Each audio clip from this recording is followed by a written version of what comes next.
अस्सलाम वालेकुम। सेल ऑर्गेनेलीज़ हम डिस्कस कर रहे थे और आज की ऑर्गेनेली जो हम डिस्कस करेंगे वो है माइटोकॉन्ड्रिया। माइटोकॉन्ड्रिया बेसिकली सेल की बहुत इंपॉर्टेंट ऑर्गेनेली है। ये यूकैरियोटिक सेल्स के अंदर प्रेजेंट होती है और माइटोकॉन्ड्रिया के बारे में जैसे कि क्लास में भी मैंने आपको बताया था कि इसके अंदर इसका अपना जो है वो जीनोम प्रेजेंट होता है। मीन्स जिस तरह के बाकी का पूरा सेल जो है वो न्यूक्लियस पे डिपेंड करता है, इसी तरह माइटोकॉन्ड्रिया जो होता है इसके अंदर अपना जीनोम प्रेजेंट होता है। जब कभी इसको रेप्लिकेशन की ज़रूरत पड़े ये इटसेल्फ रेप्लिकेट कर सकता है। तो इसके अंदर इतनी ज़्यादा पावर होती है कि ये खुद रेप्लिकेट कर सकता है और सेल को जितनी भी एनर्जी की ज़रूरत हो माइटोकॉन्ड्रिया वो सेल को प्रोवाइड कर सकता है। क्योंकि माइटोकॉन्ड्रिया सेल को एनर्जी प्रोवाइड करता है तो इसको पावर हाउस ऑफ सेल कहा जाता है। तो ये आपको शॉर्ट क्वेश्चन आ सकता है कि which organelle is called power house of cell. तो आपको पता होना चाहिए mitochondria supply energy to the cell, that's why it is called power house of cell. Next अगर माइटोकॉन्ड्रिया के स्ट्रक्चर की बात की जाए तो डिफरेंट टाइप्स के माइक्रोस्कोप्स प्रेजेंट होते हैं। Light microscope, compound microscope, electron microscope, हर तरह का माइक्रोस्कोप जो है वो प्रेजेंट होता है। तो डिफरेंट माइक्रोस्कोप के अंदर ये स्ट्रक्चर शो करता है। सबसे पहले हम लोग देखते हैं कि अगर कंपाउंड माइक्रोस्कोप के अंदर इसके स्ट्रक्चर को देखा जाए तो वो वेजिकल रॉड्स और फिलामेंट्स की शेप में नज़र आएंगे। इसी तरह से अगर इलेक्ट्रॉन माइक्रोस्कोप के अंदर इसका स्ट्रक्चर देखा जाए तो इसकी बहुत ही कम्प्लेक्स सी मॉर्फोलॉजी नज़र आती है। इसका नंबर, इसके शेप, इसके इंटरनल स्ट्रक्चर की बात की जाए तो वो बहुत ही ज़्यादा वेरी करते हैं। उसकी रीज़न ये होती है कि डिफरेंट सेल्स के अंदर ये डिफरेंट स्ट्रक्चर शो कर सकता है। अगर इसके ओवरऑल स्ट्रक्चर की बात की जाए जो कि सब में एक कॉमन तरह का होता है तो इसके अंदर 2 मेम्ब्रेन्स प्रेजेंट होती हैं। एक होती है इसकी आउटर मेम्ब्रेन जो कि बहुत ही स्मूथ होती है और एक होती है इसकी इनर मेम्ब्रेन।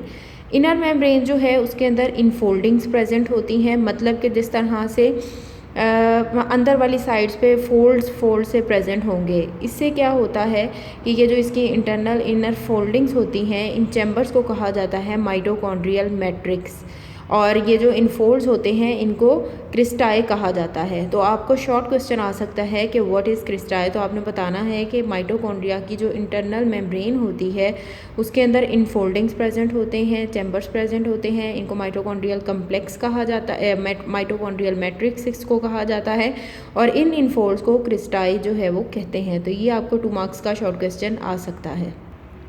सेल के अंदर बाकी की जो मेम्ब्रेन्स होती हैं उनका स्ट्रक्चर और माइटोकॉन्ड्रिया की मेम्ब्रेन का स्ट्रक्चर जो है वो मिलता जुलता होता है। नेक्स्ट अगर माइटोकॉन्ड्रिया की बहुत ज़्यादा डिटेल स्टडी की जाए तो पता चलता है कि माइटोकॉन्ड्रिया के अंदर डीएनए भी प्रेजेंट होता है, इसके अंदर राइबोसोम्स भी प्रेजेंट होते हैं। तो राइबोसोम का क्या काम होता है? राइबोसोम्स जो होते हैं these are related to protein synthesis. तो डेफिनेटली माइटोकॉन्ड्रिया के अंदर अगर राइबोसोम्स और डीएनए प्रेजेंट है तो इसका मतलब है it is also related with the synthesis of protein. इसके अलावा माइटोकॉन्ड्रिया जो है वो सेल्फ रेप्लिकेटिंग ऑर्गेनेली होती है। सेल्फ रेप्लिकेटिंग का मतलब होता है कि वो खुद ही डिवाइड कर सकती है। अगर सेल में कहीं पे माइटोकॉन्ड्रिया की ज़रूरत है तो माइटोकॉन्ड्रिया इजीली अपना नंबर इंक्रीज़ कर सकते हैं। नेक्स्ट डेफिनेशन आपकी आती है F1 पार्टिकल्स की।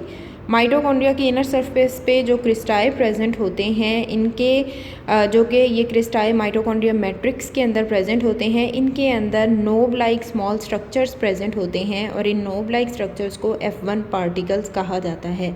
मतलब कि इनर सरफेस के अंदर जो पार्टिकल्स प्रेजेंट होंगे, नोब लाइक स्ट्रक्चर प्रेजेंट होगा, उसको F1 पार्टिकल्स कहते हैं। माइटोकॉन्ड्रियल मैट्रिक्स के अंदर और बहुत सी चीज़ें प्रेजेंट होती हैं जैसे कि एंजाइम के अलावा बहुत से ऑर्गेनिक इनऑर्गेनिक सॉल्ट्स प्रेजेंट होते हैं जो कि बहुत सी मेटाबॉलिक प्रोसेसेस के अंदर हेल्प आउट करते हैं, जैसे Krebs cycle, aerobic respiration, fatty acid metabolism. ये सारी प्रोसेसेस हमारी बॉडी के अंदर बहुत ज़्यादा इंपॉर्टेंट रोल्स प्ले करती हैं। तो ये प्रोसेसेस जो हैं इन सब के अंदर जो सारे कंटेंट्स यूज़ होते हैं उनमें से बहुत सी इंपॉर्टेंट चीज़ें जो हैं वो माइटोकॉन्ड्रियल मैट्रिक्स के अंदर प्रेजेंट होती हैं। इन सारी मेटाबॉलिक प्रोसेसेस की वजह से जो माइटोकॉन्ड्रिया के अंदर होती हैं, जितनी भी एनर्जी किसी भी फूड के अंदर होती है या कोई भी ऐसा कंपाउंड जो अंदर प्रेजेंट होता है उसको एटीपी में कन्वर्ट कर दिया जाता है। ATP stands for adenosine triphosphate और एटीपी जो है फिर सेल की डिमांड पे उसको एनर्जी प्रोवाइड करता है। जहाँ कहीं पर सेल के अंदर जहाँ कहीं भी सेल के अंदर एनर्जी की ज़रूरत होती है वहाँ पर सेल की डिमांड पे माइटोकॉन्ड्रिया एनर्जी को सप्लाई कर देता है और सेल की एनर्जी की नीड्स को कंप्लीट किया जाता है। माइटोकॉन्ड्रिया का नंबर और इसका साइज़ वेरी करता है और डिपेंड करता है कि सेल कौन सा है, उसके अंदर एक्टिविटीज़ कौन सी हैं। इन सब की बेस के ऊपर माइटोकॉन्ड्रिया का नंबर हर सेल के अंदर वेरी करता है और इसकी फंक्शनिंग भी वेरी करती है, क्योंकि जिस सेल के अंदर जितनी ज़्यादा एनर्जी की नीड होती है माइटोकॉन्ड्रिया उसको उतनी ही एनर्जी प्रोवाइड करता है। तो आपको ओवरऑल माइटोकॉन्ड्रिया पे भी क्वेश्चन आ सकता है कि माइटोकॉन्ड्रिया क्या होते हैं, इसकी डेफिनेशन लिखें या इसका स्ट्रक्चर बताएं या इसका फंक्शन बताएं। क्रिस्टाइपेड की डेफिनेशन आ सकती है, आपको F1 पार्टिकल्स की आ सकती है, और माइटोकॉन्ड्रिया का बेसिक फंक्शन क्या है वो आ सकता है, और इसके अलावा इसको पावर हाउस ऑफ सेल क्यों कहा जाता है। तो ये सारे शॉर्ट क्वेश्चन आपको माइटोकॉन्ड्रिया के अंदर आ सकते हैं। डायग्राम के अंदर दिखाया गया है F1 पार्टिकल्स को, आउटर और इनर मेम्ब्रेन को, और किस तरह का माइटोकॉन्ड्रिया का मैट्रिक्स होता है, किस तरह के क्रिस्टाए होते हैं। तो ये डायग्रामेटिक रिप्रेजेंटेशन है इनकी। नेक्स्ट बताया गया है कि माइटोकॉन्ड्रिया जो है वो डिफरेंट फूड से या डिफरेंट कंपोनेंट से एनर्जी को एक्सट्रैक्ट करता है, उसको ATP की डिफरेंट फॉर्म्स के अंदर कन्वर्ट करता है और सेल को प्रोवाइड करता है। अगर सेल के अंदर कहीं पर भी ADP की फॉर्म में एनर्जी हो, एडिनोसिन डाइफॉस्फेट की फॉर्म में एनर्जी हो, तो माइटोकॉन्ड्रिया क्या करता है, उसको रीजनरेट करता है और उसको ATP में ट्रांसफ़र करता है। इसी वजह से माइटोकॉन्ड्रिया को पावर हाउस ऑफ सेल भी कहा जाता है। तो माइटोकॉन्ड्रिया की ये सारे आपने जो क्वेश्चन आपको बताए गए हैं वो आपने करने हैं। नेक्स्ट अब हम नेक्स्ट ऑर्गेनेली पे जाएंगे जो कि है प्लास्टिड्स। सबसे पहले आपको 2 मार्क्स की पिगमेंट्स के प्लास्टिड्स की डेफिनेशन आ सकती है कि प्लास्टिड्स होते क्या हैं। तो सबसे पहले बच्चे आपने इसकी डेफिनेशन करनी है कि plastids are membrane bounded organelles and these are mostly pigment containing bodies.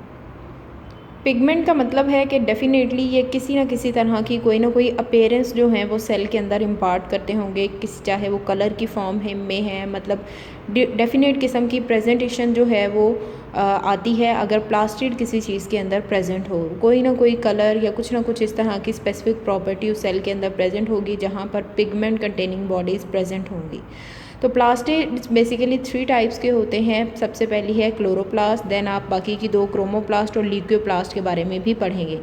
First of all हम डिस्कस करते हैं क्लोरोप्लास्ट के बारे में। अगर मेम्ब्रेन बाउंडेड स्ट्रक्चर के अंदर ग्रीन पिगमेंट प्रेजेंट हो तो इसका मतलब है उसको क्लोरोप्लास्ट कहेंगे। ग्रीन कलरेशन से रिलेटेड जो हमारे पास जो इसकी प्लास्टिड की टाइप होगी उसको कहेंगे क्लोरोप्लास्ट। तो सबसे पहले स्टार्टिंग पे आपके पास इसकी 2 मार्क्स की डेफिनेशन है कि basically these are pigment containing these are green pigment containing membrane bounded organelles and these are called chloroplast.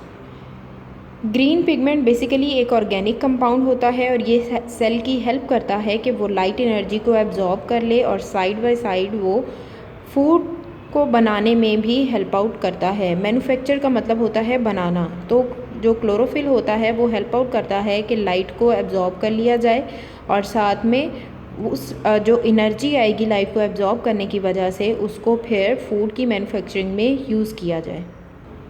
Chlorophyll molecule का अगर स्ट्रक्चर देखा जाए तो हीमोग्लोबिन का जो हीम ग्रुप होता है इसके साथ मिलता जुलता इसका स्ट्रक्चर होता है। और हीमोग्लोबिन जो है वो एक प्रोटीन होती है जो कि ऑक्सीजन के ट्रांसपोर्ट में हेल्प आउट करती है। अगर क्लोरोफिल का और इसके स्ट्रक्चर को देखा जाए तो दोनों मॉलिक्यूल्स के अंदर एक बेसिक डिफरेंस होता है, वो ये कि क्लोरोफिल के अंदर मैग्नीशियम प्रेजेंट होता है और हीम के अंदर आयरन प्रेजेंट होता है as a central atom.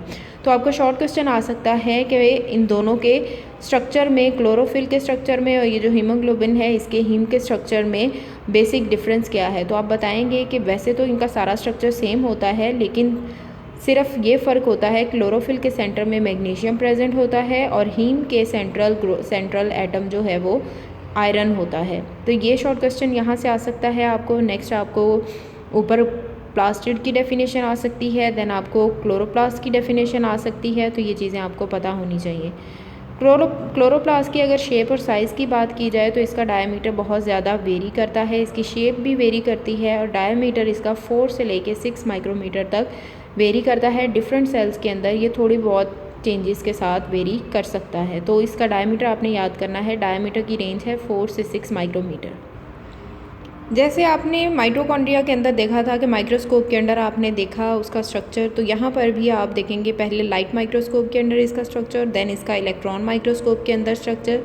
Light microscope के अंदर जब आप इसका स्ट्रक्चर देखते हैं तो आपको पता चलता है these are heterogeneous in structure, means कि इनका बहुत ज़्यादा हेट्रोजीनस मतलब होता है जो वेरी करता रहता है। तो हेट्रोजीनस टाइप का स्ट्रक्चर होता है इनका, और इसके अंदर स्मॉल ग्रेन्यूल्स प्रेजेंट होते हैं जिनको ग्रेना कहा जाता है, और ये ग्रेना मैट्रिक्स के अंदर एम्बेडेड फॉर्म में, मीन्स के अटैच्ड फॉर्म में प्रेजेंट होते हैं। तो ये आपने याद करना है, ग्रेना आपसे पूछा जा सकता है। देन नेक्स्ट, अगर इलेक्ट्रॉन माइक्रोस्कोप के अंडर इसका स्ट्रक्चर देखा जाए तो ये क्लोरोप्लास्ट के 3 मेन कंपोनेंट्स नज़र आते हैं। अब वो 3 मेन कंपोनेंट्स हैं इन्वेलप, स्ट्रोमा एंड थाइलाकॉइड। मतलब कि अगर आप इलेक्ट्रॉन माइक्रोस्कोप के अंडर क्लोरोप्लास्ट का स्ट्रक्चर देखते हैं तो आपको ये 3 मेन चीज़ें नज़र आएंगी, इन्वेलप, स्ट्रोमा और थाइलाकॉइड। तो ये शॉर्ट क्वेश्चन भी आपको आ सकता है। इन्वेलप जो होता है वो डबल मेम्ब्रेन स्ट्रक्चर होता है। स्ट्रोमा जो होता है वो क्लोरोप्लास्ट का ज़्यादातर वॉल्यूम जो है कवर करता है। स्ट्रोमा इतनी ज़्यादा अमाउंट में प्रेजेंट होता है। स्ट्रोमा की अगर डेफिनेशन देखी जाए तो यहाँ से स्टार्ट होगी, स्ट्रोमा इज़, लास्ट लाइन से। नेक्स्ट ये चलती जाएगी और थर्ड लाइन में जहाँ पे इन दिस पार्ट है, यहाँ तक स्ट्रोमा की डेफिनेशन आप करेंगे कि ये एक फ्लूइड होता है जो कि थाइलाकॉइड को सराउंड करता है। इसके अंदर प्रोटीन, राइबोसोम और सर्कुलर डीएनए भी प्रेजेंट होता है, और ये वो पार्ट होता है क्लोरोप्लास्ट का जहाँ पर कार्बन डाइऑक्साइड फिक्स की जाती है ताकि शुगर की फॉर्मेशन की जा सके। इसके साथ साथ बहुत सी प्रोटीन्स भी होती हैं जो कि इस पार्ट के अंदर बनती हैं। तो यहाँ तक आप स्ट्रोमा की डेफिनेशन करेंगे। नेक्स्ट आ जाएगी आपको थाइलाकॉइड की डेफिनेशन, तो उसको आप यहाँ से स्टार्ट करेंगे, that these are flattened vesicle which arrange themselves to form a grana and intergrana. मतलब कि ये जो है यहाँ से आप करोगे, और इसके आगे भी थाइलाकॉइड की आप इसके अंदर जो है नेक्स्ट जो लिखी हुई है वो भी इसके अंदर इंक्लूड करेंगे। थाइलाकॉइड जो हैं वो अरेंज होते हैं, और वो अपने आप को इस तरह से अरेंज करते हैं कि एक स्ट्रक्चर बनता है जिसको ग्रेना या फिर जिनको इंटरग्रेना कहा जाता है। अब देखते हैं कि ये ग्रेना और जो इंटरग्रेना है ये क्या चीज़ें हैं। Granum, first of all granum की डेफिनेशन देखें, यहाँ से स्टार्ट होगी अग्रेनम।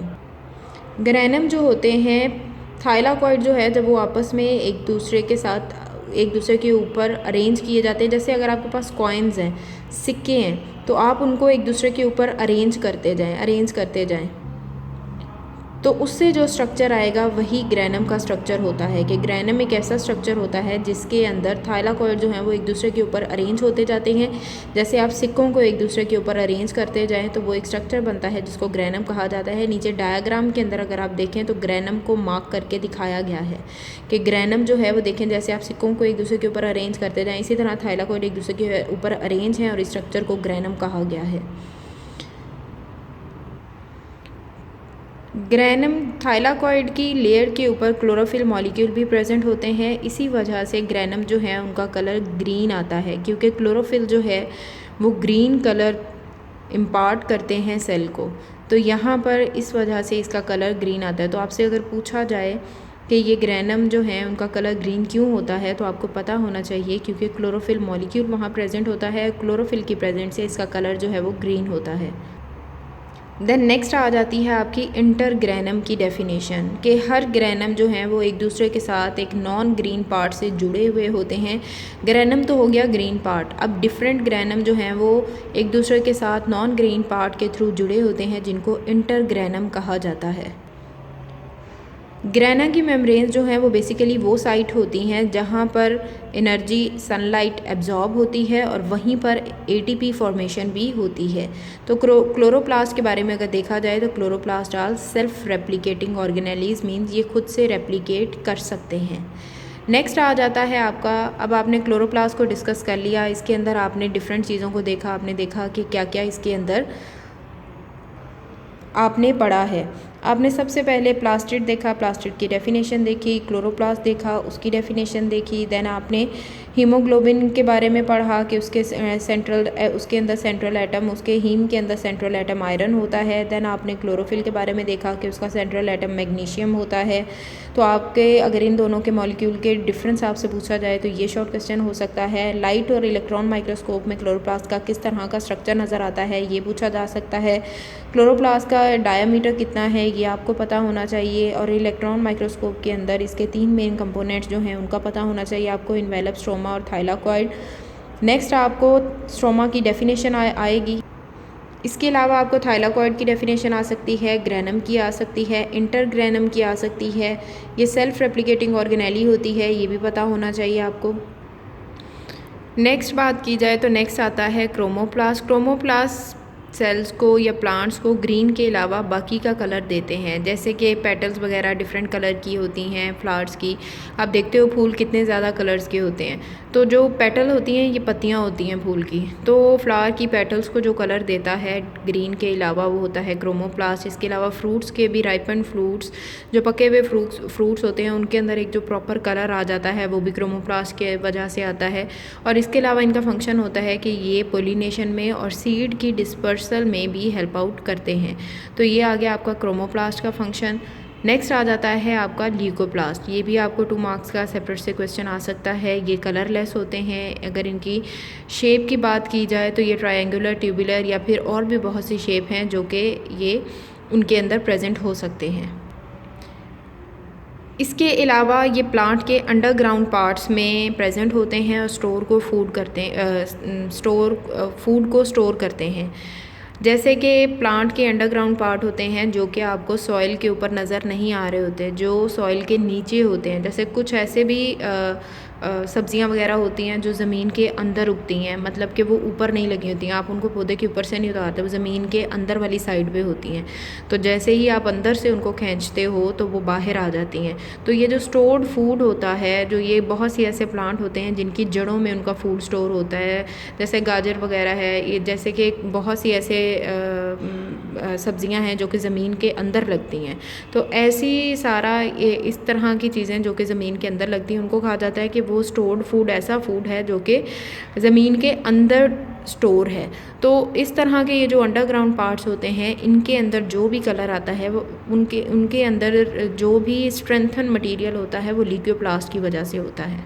और ल्यूकोप्लास्ट जो हैं वो इतनी एबिलिटी प्लांट के अंदर पैदा करते हैं कि वो फूड को स्टोर कर सकें अपने अंदर। नेक्स्ट आ जाता है बच्चे आपकी डायग्राम। यहाँ पे मेन स्ट्रक्चर आ जाता है क्लोरोप्लास्ट का। इसमें आपको स्ट्रोमा दिखाया गया है, granum, intergranum, thylakoid, inner membrane, outer membrane, सारा स्ट्रक्चर जो है वो शो किया गया है। तो ये जितनी भी ऑर्गेनेलीज़ अब तक आपने पढ़ी हैं इनके अंदर से शॉर्ट क्वेश्चन, लॉन्ग क्वेश्चन, सारा कुछ जो है वो आपने इसको एज अ करना है। सेपरेट से एक ऑर्गेनेली भी आपको दी जा सकती है और अलग अलग शॉर्ट क्वेश्चन भी इनके अंदर से आपको दिए जा सकते हैं। नेक्स्ट होगी हमारी ऑर्गेनेली न्यूक्लियस। इसको हम इंशाल्लाह नेक्स्ट टाइम डिस्कस करेंगे।